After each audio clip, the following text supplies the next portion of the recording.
So we're on a guided tour here with Gohman Construction. They are working on an expansion of the Blattner energy facility.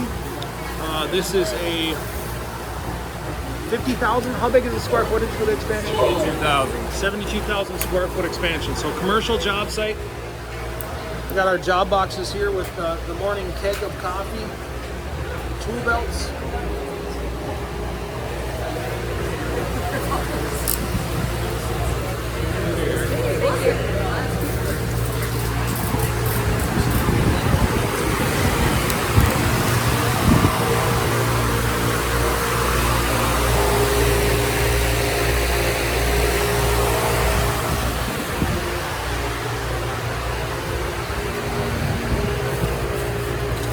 One.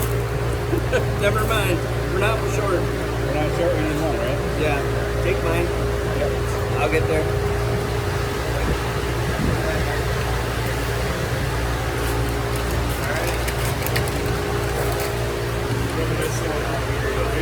Started in the auditorium. We're gonna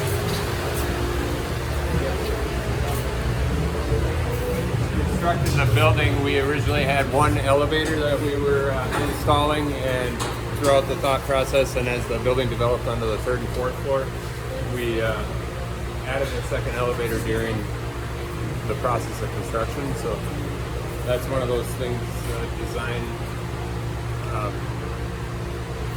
would have been more economical to have it in the plans to begin with. Adding it after the fact adds a little bit of cost, but we do our best to accommodate. So concrete forming, insulation, steel structures, and they're just going to hang those elevators from up there. One of the things that Mr. Wolvert here was talking about was the cost per square foot on this is around $300, which is far exceeds an A-class business office setting in the Twin Cities metro area. You'd look at like $200 per square foot is the most. So what they're doing here is, yeah, it's far and away higher standard than what is typical. This is their large conference room. You can see how this will lay out. Tiered seating, conduit runs for all their electrical.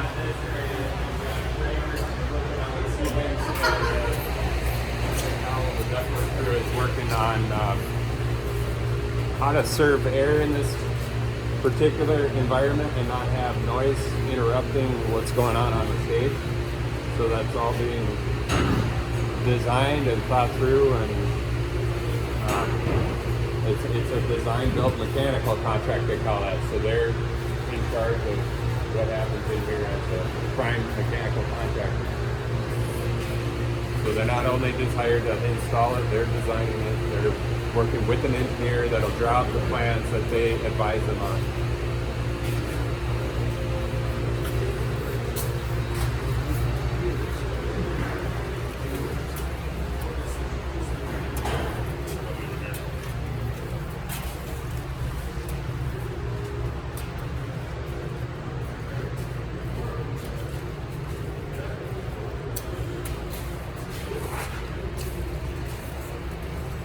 Those are Dale Engemeyer is our job superintendent. So he's on site for Gohman 100% of the time. He's the one with the kind of stocking hat around his hard hat. He's got a job trailer out here, and I got a question for everybody to hear. I think it's important to ask. You've seen a little bit of the workforce here, right? I'll ask the loaded question of, can women do this job? Yes. Okay. There are a few women on the job site. Right. So, and yet we still find that traditionally it's just dominated. It's a male-dominated environment. But how do we recruit women into this? And what's you have some that are here. Is it on our side that we need to make them equally aware of it? Kind of like men in nursing. Like, how do you get I would say male it's a nurses? lot like men in nursing, but I mean it's the environment. I think that. And the environment, not only the atmosphere, dirty and whatnot, but it's a mindset. And you've got a male-dominated field, and it's hard for, I think, a woman to break into that. And hired many women over the course for carpentry and concrete work, and currently we don't have any on staff in the field. We've got project managers, estimators, project managers. Yeah. And I also I don't know what the answer is. I think it's also the same question you asked about math and sciences. How do we push the women into that, or some of the girls that are coming up through 6th, 7th grade find their interest track and help them guide into that area? Because I think naturally it should be a wide open option. There is no barrier that I can see that is physical. It's just a matter of directing the interest and finding that way to get them educated into that field. Math, sciences, same thing. So, Good answer. Good answer. Give me. Talk about the environment and being very enticing. That's for everybody. We've got certain trades here that they're just having trouble finding people. Glazers, putting all the glass in this building, they're outside 365 days a year. They don't do that from the inside of the building, and they're having trouble finding people interested in doing it. It's a carpentry trade. I mean, they've got a glazer's union, and I don't know about school that teaches that. Right. And yet they're getting paid well. Yeah. Just getting people to do it. yeah, pay scale is great. It's a matter of finding people that want to come out and learn and get into the position. And there's a lot of it just that idea of, stick to itness and working hard because they can be trained on the job. Yeah, I think if they wanted to, if they had an interest in, I read a statistic last week or so that the construction field is dominated by family members, and it comes through. My dad did it, or my company, my family owns this company, and a lot of these trades come up through that way where it's just ingrained into their. But we have to find a way to circumvent that and actually pull people that aren't born into the construction field. I mean, you'd find out we're a third generation company. Blattner was talking about a generation company where people are born into that, and so we want to make sure that people can go out and start their own companies and empower them to, split off and start their own carpentry company or whatever, because there's a lot of opportunities there. There's a need there, and as those companies grow, they can be very successful in supporting the construction. Find a niche.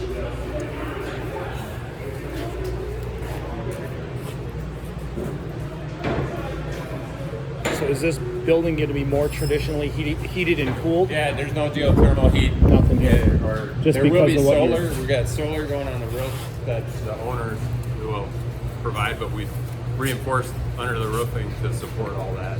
Okay. I think we could probably go up to maybe the 3rd floor, which is, we're building this thing from the top down. So the 3rd floor is where you're going to see, this is all framed skeleton. Up there we'll go and sheetrock, and we're getting ready for the painter to start later this week. Why do you do top down?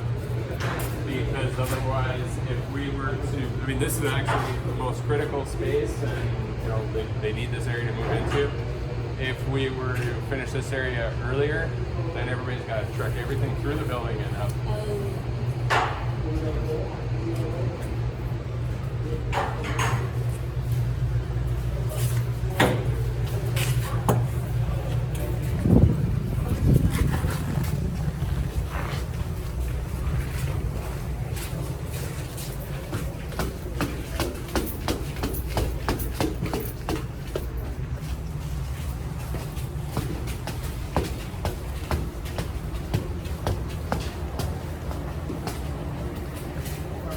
Third floor.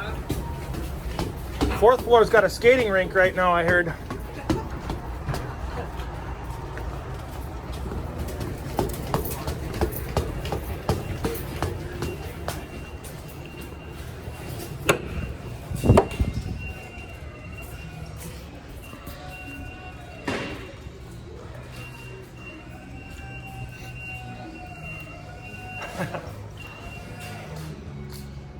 Gotta like the humor.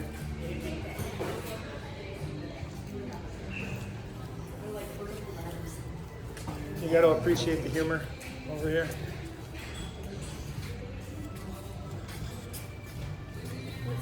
Oh.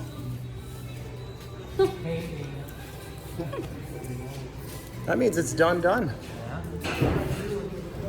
finished. Looks like some of our drywall work overhead though must be getting capped.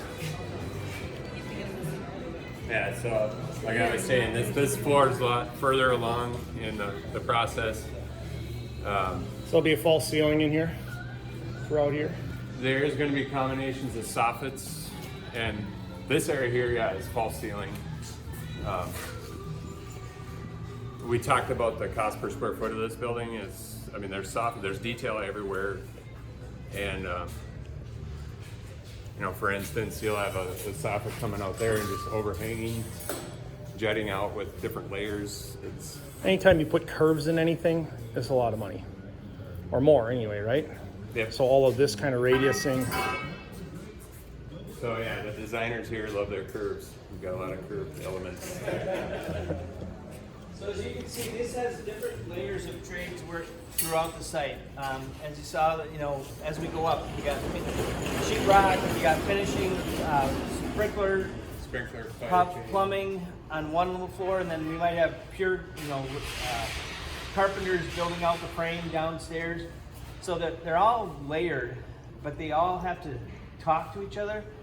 And so we have coordination meetings as a CM to make sure that people know to plan for each other, and they run into each other all the time. So the plumbers get in first and they start laying pipes and they do their own thing, and then the HVAC guys come in and they got to run this stuff. So all that coordination is done through CAD and computer sciences, and the ability to look at our plans on an iPad or however technology-wise. The IT side is just as important as well as the trade. You have design, you have engineers, and architects, and all those guys putting that stuff together, and we have to read it and communicate. So it's a huge process across the board on communication is huge. So English, where my English teacher is, the ability to write a report up and understand, to tell your subcontractors what to do and all that stuff is just as important as math and science, because it all comes together in the end and it has to connect. So. Yeah, as far as the English part, the communication from the architect, the lead, and myself to every one of these subs is key. The communication. If you're not speaking the same language, it doesn't work. Right. So we're not all just hammers and nails. There's a lot of, you know, project management and communication that are important. And I come on the other side of the marketing and business development side of the construction side, so I'm not necessarily wearing a tool belt, but I'll write up the proposals and the front end stuff to tell the story. So. Has like the communication and stuff like that and the coordination help with like the length of buildings, like building buildings like this shorter and like lowering the cost, because there is kind of, you know, you're working together because of the length of the time it takes to actually build a building. Is that different than it used to be? Absolutely. I think there's a story to, you know, as you can communicate schedules and costs and back and forth between owner and contractor meetings, and there's small little things that come up every day. You know, requests for information will come from the site. A carpenter comes to us and says, hey, I don't understand this, or I need that. We need to change it, or it doesn't work. We have to communicate that to Lee. Lee has to get an okay approval, and then it has to be cost. And Yeah, we're